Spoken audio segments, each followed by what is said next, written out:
प्यार में मिला धोखा। अनीता कॉलेज छोड़ चुकी थी और एक दिन वो किसी मॉल में कुछ सामान खरीदने के लिए गई।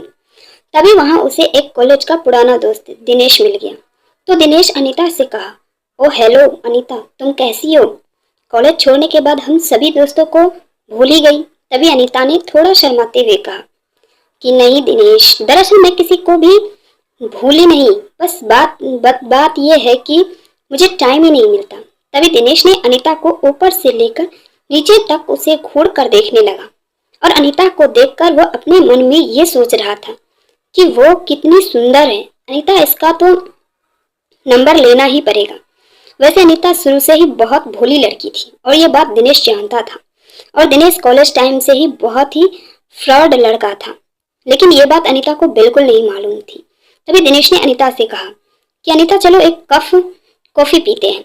तो अनीता ने मना किया, लेकिन दिनेश ने कहा कि यार पता नहीं फिर हम कब मिलेंगे, चलो ना यार। तब दिनेश उसका हाथ पकड़कर कॉफी पिलाने ले गया और अनीता मना ही नहीं कर पाई।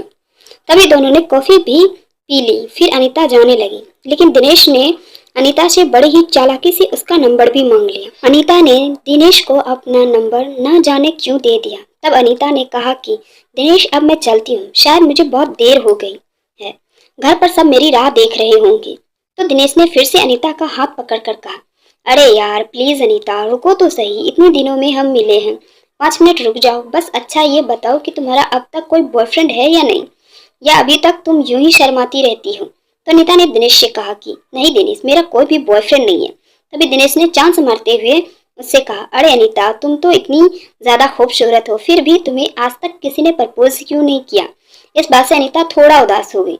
इतने में ही दिनेश ने अनीता के कंधे पर हाथ रखते हुए कहा कि तुम चिंता मत करो अनीता, अब जल्द ही तुम्हारी जिंदगी में एक बॉयफ्रेंड आने वाला है और वो तुमसे बहुत ही ज्यादा प्यार करेगा। और दिनेश ने अनीता के हाथ पर हाथ रख दिया और जैसे अनीता के अंदर कोई करंट सा ही लगा हो, लेकिन शायद वो दिनेश की आंखों में उसका फ्रॉडपना बिल्कुल भी नहीं देख पाई और वो दिनेश का हाथ अपने हाथ पर से भी नहीं हटा पाई। तभी दिनेश ने अनीता को उसके साथ एक सेल्फी लेने को कहा, लेकिन ना जाने अनीता उसको मना क्यों नहीं कर पा रही थी। शायद दिनेश उसके भोलेपन का फायदा उठा रहा था। अब तो दिनेश ना जाने उसे व्हाट्सएप पर क्या क्या भेज रहा था। कभी उसे गुलाब का फूल भेज रहा था, तो कभी उसे हार्ट या किसिंग वाले मैसेज भेज रहा था और अनीता को कहीं ना कहीं डर लग रहा था। लेकिन दिनेश ने उसको कहा कि अरे यार तुम तो कुछ भी नहीं, मेरे दोस्त की गर्लफ्रेंड तो रोज ही उसे एक किस देने एक बगीचे में आ जाती है और वो तो अपने घर वालों को तो कुछ भी नहीं समझती। इस बात से अनीता का हौसला बहुत ही ज्यादा बढ़ गया। एक दिन अनीता के घर पर कोई भी नहीं था। इस बात का दिनेश को पता लग गया, तो वो अचानक ही उसके घर पर आ गया।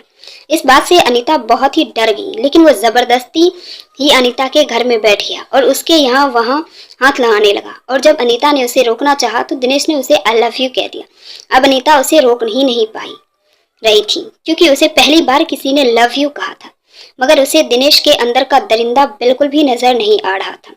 अब दिनेश को अनीता ने जाने को कहा, लेकिन दिनेश बदले में उससे एक किस मांगने लगा और उसने उसकी ना जाने कितनी किस ले ली और किस लेते समय उसने एक साथ एक सेल्फी भी ले ली। फिर वो वहां से चला गया। अब अनीता को बहुत ही ज्यादा डर लग रहा था, लेकिन उसने दिनेश के बारे में अपने घर वालों को कुछ भी नहीं बताया। अब दिनेश पूरे दिन ही अनीता से फोन पर बातें करते रहता। एक बार दिनेश ने अनीता को एक होटल में आने को कहा, लेकिन अनीता ने उससे कहा कि दिनेश, तुम मुझसे एक बार शादी कर लो, फिर चाहे तुम मुझे कहीं पर भी घुमाने ले चलो। लेकिन फिर दिनेश ने जिद करते हुए कहा कि नहीं अनीता, मैं तुमसे बहुत प्यार करता हूँ और फिर एक दिन शादी भी कर ही लूंगा, तो फिर तुम्हें सिर्फ एक बार होटल में मेरे साथ चलने में क्या हर्ज है? तब अनीता ने कहा कि दिनेश, शादी से पहले ये सब करना गलत होगा। तभी दिनेश ने बड़ी ही चालाकी से उससे कहा कि चलो अनीता, मैं तुम्हारे साथ कुछ भी गलत नहीं करूंगा, लेकिन बस एक बार तुम मुझसे मिलने होटल में आ जाओ और 10 मिनट मुझसे बात करके चली जाना। अब अनीता उसकी बहकी बातों में आ गई और उसने होटल में आने के लिए दिनेश को कहा हाँ कह दिया। और तो और उसने अपने घर वालों को भी कुछ ही नहीं बताया और वो दिनेश के पास उस होटल में पहुंच गई। और जैसे ही अनीता वहां गई तो दिनेश ने उसे एक कोल्ड ड्रिंक में नशे की दवा मिलाकर पिला दी और अब धीरे धीरे उसे नशा होने लगा। तभी अचानक अनीता के सामने दिनेश का एक दोस्त भी आ गया। और वो दोनों ही अनीता को देखकर मुस्कुरा रहे थे। अब अनीता समझ गई चुकी थी दिनेश ने उसके साथ धोखा किया है। वो फिर दिनेश और उसके एक दोस्त ने मिलकर अनीता के साथ गंदा काम किया और अकेली छोड़ दिया।